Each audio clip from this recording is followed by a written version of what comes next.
정려주일이라고 합니다. 예수님께서 십자가를 지시기 위해서 예루살렘 성에 입성하실 때 그때 많은 군중들이 종려나무 가지를 꺾어서 예수님을 환영했죠. 물론 흔들기도 하고 또 바닥에 깔기도 하고 그런 그 환영한 데서 유래하는 종려주일입니다. 이 종려나무는 여러분 이해하기 쉽도록 설명을 하면 여러분이 성지순례 다녀오신 분들이 기념품으로 사온 것이 대추야자일 거예요. 대추야자. 아주 달고 좋은 것은 맛있습니다. 그 대추야자 나무가 종려나무입니다. 그 종려나무 가지를 흔들면서 예수님께서 예루살렘 입성하시고 이제 우리 신앙적으로 보면 이제 예수님이 십자가를 지실 것을 준비하는 것을 기념하는 그런 주일이라고 볼 수 있겠습니다. 예수님께서는 이제 마지막 그 예루살렘 성에 입성하셔서 한 주간 동안 계시면서 예루살렘과 또 그 근교에 머무시면서 금요일 날 이제 성금요일이라고 부르죠. 영어로는 Good Friday 그래요. 좋은 금요일 그렇습니다. 십자가에 못 박혀 돌아가셨습니다. 오전 9시에 십자가에 못 박히셨고 오후 3시에 운명하셨죠. 그리고 이제 무덤에 계시다가 안식일 지난 첫날, 우리식으로 말하면 주일날 부활하셨습니다. 오늘 이제 종려주일 맞이해서 예수님께서 골고다 십자가에서 돌아가셨는데 왜 돌아가셨는지 그 이유를 잠깐 살펴보려고 합니다. 물론 예수님 십자가에 달려서 이제 돌아가신 것에 대해서는 결론부터 말씀을 드리면 오늘 말씀 22절에 보면 이제는 그의 육체의 죽음으로 말미암아 화목하게 하사 여기에 답이 있습니다. 예수님께서 우리의 죄를 해결하고 여기에 화목하게 한다는 것은 하나님과 관계가 단절된 것을 회복시킨다고 하는 그런 말씀이죠. 그래서 하나님과 관계가 회복되도록 이걸 이제 다른 말로 이제 구원이라고 표현하고요. 그렇게 하시기 위해서 예수님이 십자가에서 돌아가신 것입니다. 우리는 다 죄인이죠. 우리가 죄인 된 것은 우리의 인류의 첫 시조인 아담에게까지 거슬러 올라가야 이 문제를 우리가 올바로 알 수 있습니다. 하나님께서 아담과 하와를 창조하셨습니다. 창조하셨을 때는 아담과 하와가 그 죄와는 전혀 무관한 그런 상태였습니다. 그러니까 죄가 무엇인지조차도 모르는 그런 상태로 하나님이 이제 창조하신 것이죠. 그리고 에덴 동산, 사실상 천국이라고 할 수 있는 에덴 동산에서 하나님께서 이제 이 아담과 하와를 살게 했습니다. 그런데 우리가 잘 아는 대로 아담이 마귀의 미혹에 넘어가서 하나님께서 금지한 게 딱 하나 있죠. 선악을 알게 하는 나무의 실과는 먹지 말라 그랬는데 그 금지한 선악과를 따먹는 그야말로 돌이킬 수 없는 아주 대형 사고를 쳤습니다. 하나님께서 아담에게 창세기 2장 16, 17절에 보면 그 동산에 실과들이 많죠. 과일 열매들이 많습니다. 그러니까 임의로 먹으라 그랬어요. 임의로 먹으라는 것은 너 먹고 싶은 대로 먹으라는 거예요. 네가 원하는 대로 다 먹을 수 있다. 다만 하나 선악을 알게 하는 나무 열매는 먹으면 안 된다. 그러면서 경고하기를 그 열매를 먹으면 반드시 죽는다는 거예요. 그런데 이 아담은 그 하나님의 그 경고 명령을 불순종합니다. 그래서 선악과를 먹었습니다. 그래서 그 경고하신 대로 아담은 이제 반드시 죽을 수밖에 없는 존재가 되었습니다. 우리 성경에 이제 반드시 죽는다 이런 표현이 되어 있거든요. 옛날 성경에는 정령 죽으리라 그렇게 되어 있어요. 반드시 죽는다고 하는 이 죽음이 도대체 어떤 죽음이냐 하는 걸 먼저 좀 살펴봐야 하겠습니다. 하나님께서 아담을 창조하실 때 그 아주 중요한 요소가 이제 두 가지 요소가 있어요. 이게 좀 간략하게 말씀드리면 아담을 창조하실 때 두 가지 요소를 사용해서 아담을 만드셨어요. 창세기 2장 7절입니다. 같이 읽겠습니다. 시작.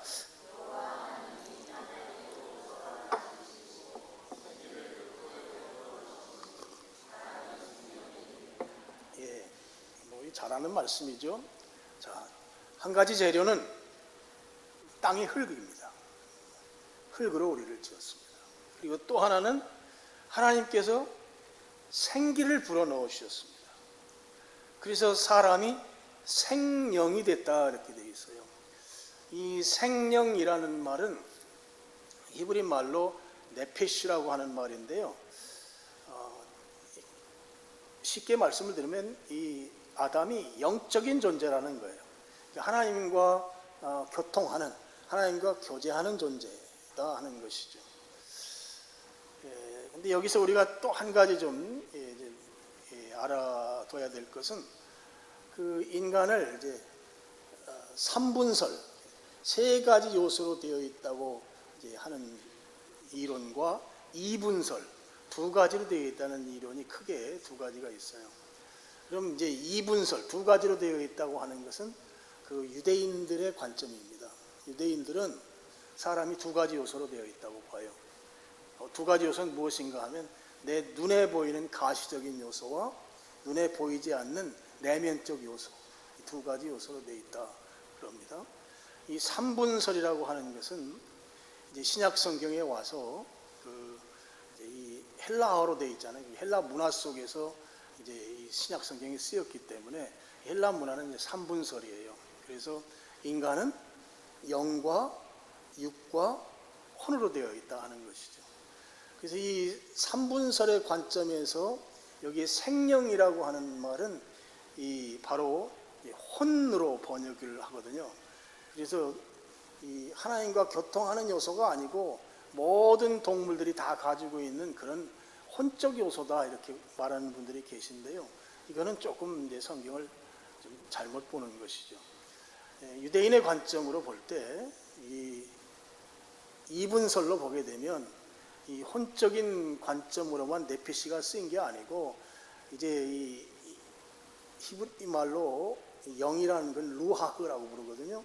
루하흐와 네피시가 있는데 이 두 가지 관점에서 루하흐와 네피시가 혼용이 됩니다.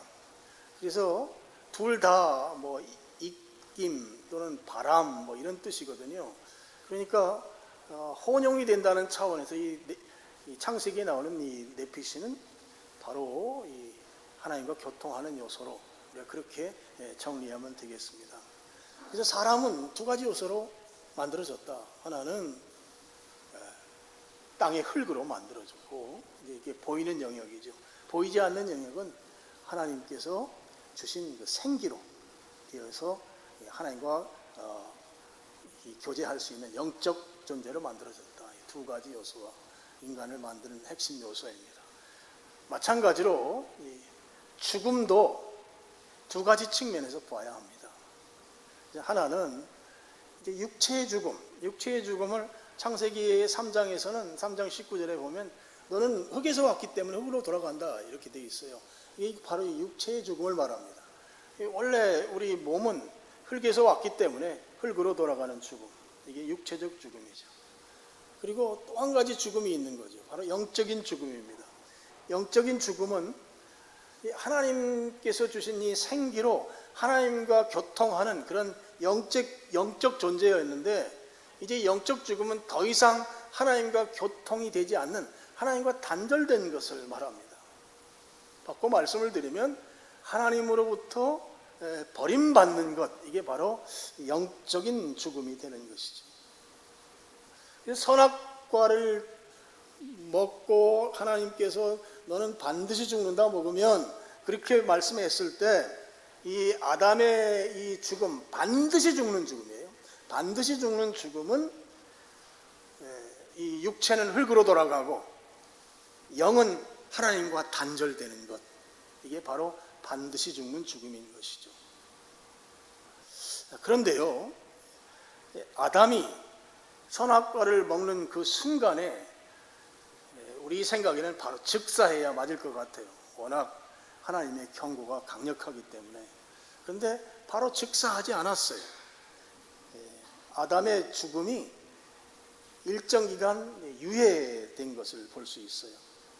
왜 하나님께서 바로 즉사시키지 아니하고 유예시켰는가? 그 이유는 창세기 3장 15절에 보면 여자의 후손이라는 말이 나오고, 이 창세기 3장 15절을 오리지널 가스펠, 그래서 원복음 또는 원시복음이라고 이렇게 말해요. 그 여자의 후손은 바로 예수님이시죠. 예수님을 보내셔서 이 반드시 죽는 죽음의 문제를 해결하셔서 아담으로 하여금 죽지 않게 하려는 이 하나님의 크신 사랑의 계획이 있었기 때문에 이 죽음을 유예시켰다, 이제 그렇게 볼 수 있는 것입니다.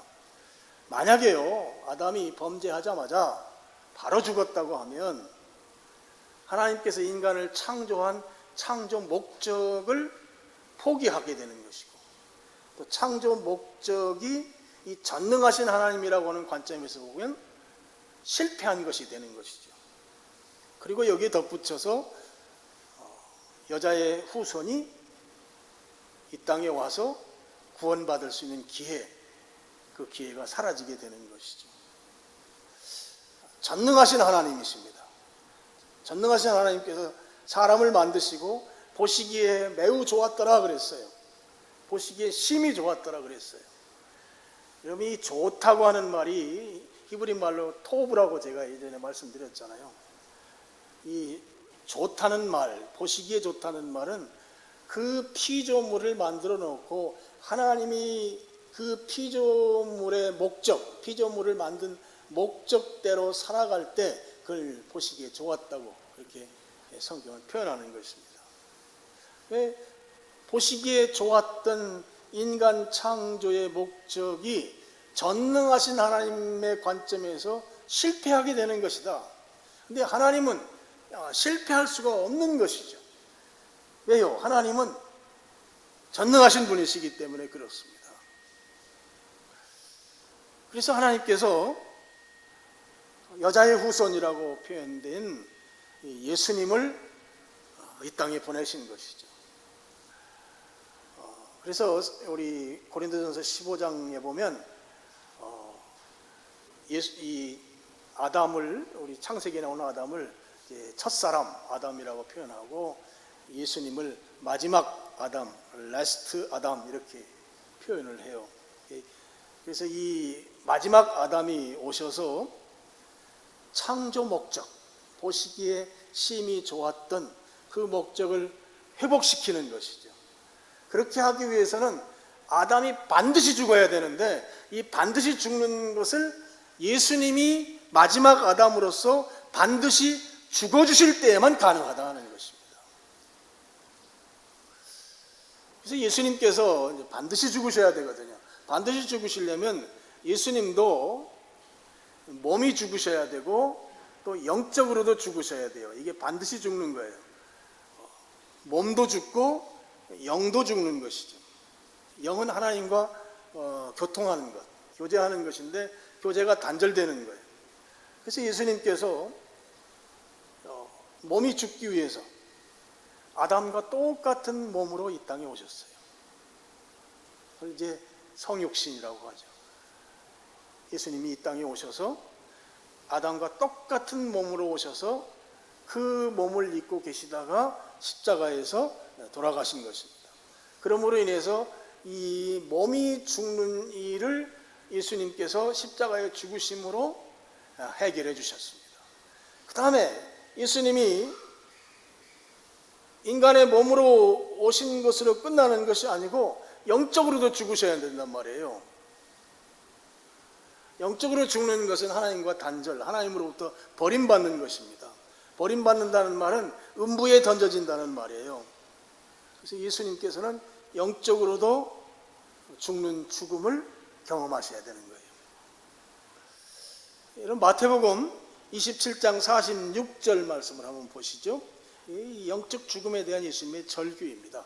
우리 같이 읽겠습니다. 시작. 제9시쯤에 예수께서 크게 소리질러 이르시되 엘리 엘리 라마 사박다니 하시니 이는 곧 나의 하나님 나의 하나님 어찌하여 나를 버리셨나이까 하는 뜻이라. 여기 엘리 엘리 라마 사박다니는 아람어죠. 아람어. 예수님 당시에 사용하던 언어입니다. 자, 제9시는 유대인의 시간 계산법에서는 여기에다가 더하기 6을 해야 오늘 우리들이 사용하는 시간이 나옵니다. 그러니까 오후 3시가 되는 거죠. 그러니까 예수님이 오전 9시에 십자가에 달리셔서 오후 3시에 돌아가셨기 때문에 거의 돌아가시기 직전에 절규예요. 나의 하나님 나의 하나님 어찌하여 나를 버리십니까? 하나님으로부터 이 버림받는 것이 영적인 죽음인데요. 예수님께서 이 하나님으로부터 버림받는 것에 대해서 십자가에서 지금 절규한 것이죠. 절규. 이 영적인 죽음에 대해서 그 견딜 수 없는 고통을 지금 호소한 것이다 하는 것이죠. 예수님께서 육신적으로 인간의 몸을 입고 오셔서 십자가에 달리셔서 이 몸이 죽는 것뿐만 아니라 동시에 영적으로도 죽으심으로 인해서 우리가 반드시 죽어야 되는 이 문제를 해결해 주셨습니다. 그래서 우리는 죽지 않게 된 것입니다. 믿으시길 축원합니다. 예수님이 대신 죽어주셨기 때문에 대신 반드시 죽는 이 죽음이 우리들에게서 면제되었다 하는 것이에요. 그래서 우리는 영원히 살게 된 것입니다. 자, 여기서 한 가지 또 우리가 질문해 볼 것이 있어요. 아담의 죄가 어떻게 나에게 영향을 미치느냐? 여러분, 죄는, 성경에 나오는 죄는 둘로 나누어서 설명할 수 있습니다. 하나는 원죄라는 거예요. 오리지널 신이라고 불러요. 이건 이제 존재론적 죄, 우리 존재 자체가 죄를 가진 그런 죄성의 존재로서의 그 원죄입니다. 그리고 또 한 가지는 자범죄라고 해요. actual sin이에요. 행위죄입니다. 내가 이 원죄를 가진 이 뿌리에서 열리는 열매는 다 이 행위죄, 행위로 드러나는 것이죠. 물론 성경에 원죄라는 표현은 없는데 이제 그 성경 시대의 가장 위대한 신학자라고 하면 바울이죠. 그 다음에 쭉 건너뛰어서 교회 시대의 아주 위대한 신학자 중에 한 사람이 어거스틴이에요. 이 어거스틴은 젊은 나이에 굉장히 방탕하게 살았던 사람이죠. 이 어거스틴이 4세기 사람인데 이 사람이 이 원죄라는 용어를 처음 썼어요. 그러면서 교회가 그 용어를 사용하고 있습니다. 그럼 원죄가 어떤 죄를 원죄라고 하는가? 아담이 우리가 사는 세상에 죄를 처음으로 유입시켰습니다.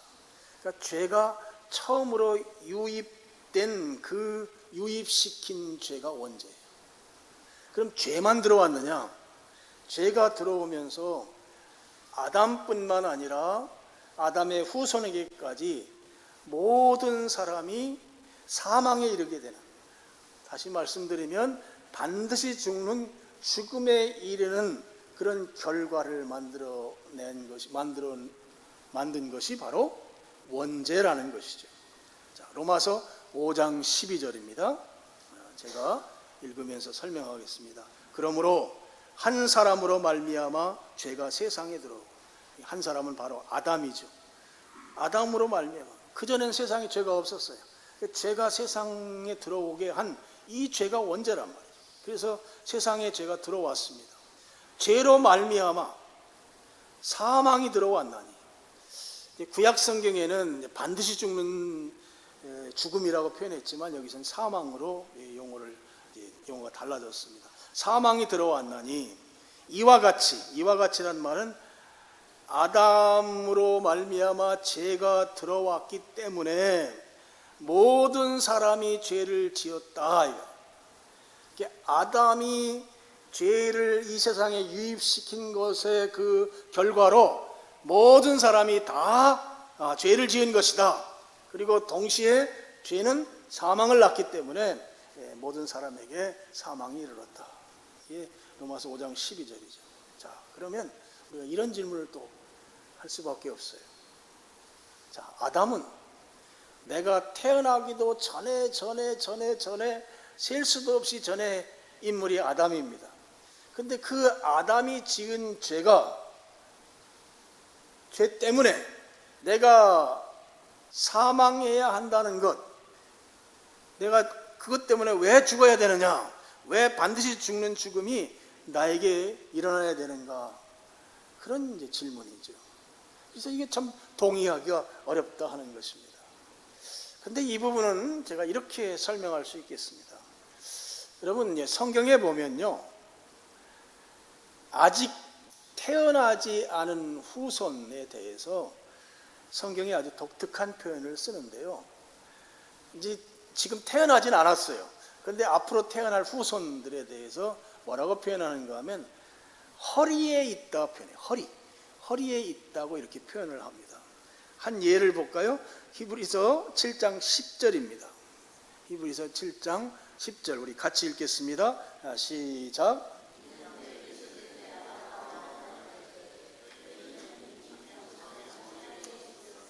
예. 아직 태어나지 않은 레위, 아브라함 시대의 레위는 아직 태어나지 않았어요. 레위는 아브라함의 증손자입니다. 그런데 이 레위가 태어나지 않았는데 성경이 뭐라고 표현하는가 하면 자기 조상, 바로 이 아브라함의 허리에 있었다, 이렇게 표현을 합니다. 여러분, 여기에서 이 허리는 우리 신체의 한 부분을 말하기보다는 두 가지 의미가 있어요. 하나는 이 생식기를 의미해요. 그러니까 이 번식력, 또 이 생식력, 그러니까 태어날 후손들에 대한 그런 의미를 담고 있는 그런 표현입니다. 보면은 그 인간의 중심이라는 말은 보통 이제 이 생식기를 말하고 그 환도뼈라고도 말하고 하는 그 부분이 바로 이 생식기를 말합니다. 그래서 이 생식력이라고 하는 것이 이제 의미가 있는 거예요. 아담의 그 몸에서 태어날 그 모든 후손들을 의미하는 것이 바로 이제 이 허리가 갖는 의미입니다. 또 한 가지 의미는 연대성입니다. 연대성이라는 것은 아담과 후손이 동일한 책임성을 갖는다는 것입니다. 우리는 그야말로 아담이 어떻게 생겼는지도 모르고 그야말로 수천 년 또는 뭐 수만 년 전의 인물인 그 인물의 허리에 있었던 존재인 거예요. 그래서 우리는 이 허리에 있었기 때문에 동일한 책임성이 있는 거예요. 허리라고 하는 것에 대한 그 연대성 속에서 그렇게 볼 수 있는 것이죠. 그래서 우리 성경에서 말하는 대로 아담의 범죄는 곧 그 후손들의 범죄예요. 아담이 반드시 죽어야 되는 것은 곧 그 후손들도 반드시 죽어야 되는 것입니다. 이게 바로 이 허리에 있었다고 하는 그 의미입니다. 바로 생식력과 연대성의 의미를 갖습니다. 그래서 우리가 아담의 후손으로서, 아담의 허리에 있었던 자들로서 우리도 반드시 죽어야 되는데, 반드시 죽으려면 우리가 육체적으로 이 몸이 죽고 또 영적으로도 이제 죽을 수밖에 없는 존재가 된 것이죠. 그런데 이제 감사한 것은 하나님께서 우리가 그렇게 죽는 것을 죽도록 내버려 두지 않으셨다 하는 거예요.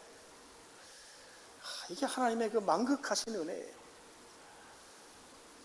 그냥 내버려 두면 그냥 그렇게 반드시 죽는 그 죽음에 이를 수밖에 없는 우리를 사랑하셔서 긍휼히 여기셔서 우리를 내버려 두지 아니하시고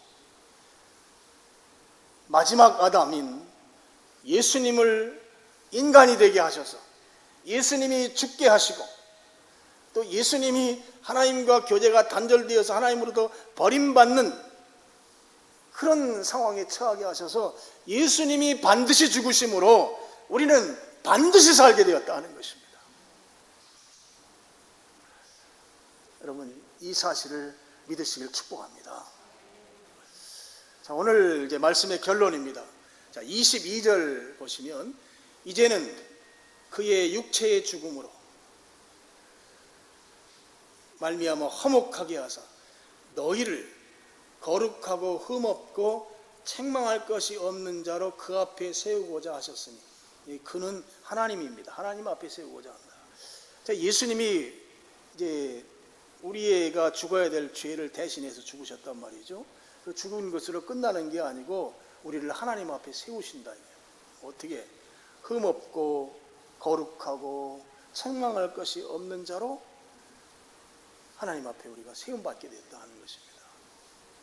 이게 하나님과 완전한 교제가 이루어졌다, 회복됐다 하는 것이죠. 이 일이 어떻게 해서 가능한가 하면 예수님의 죽으심으로 가능하다 하는 것이죠.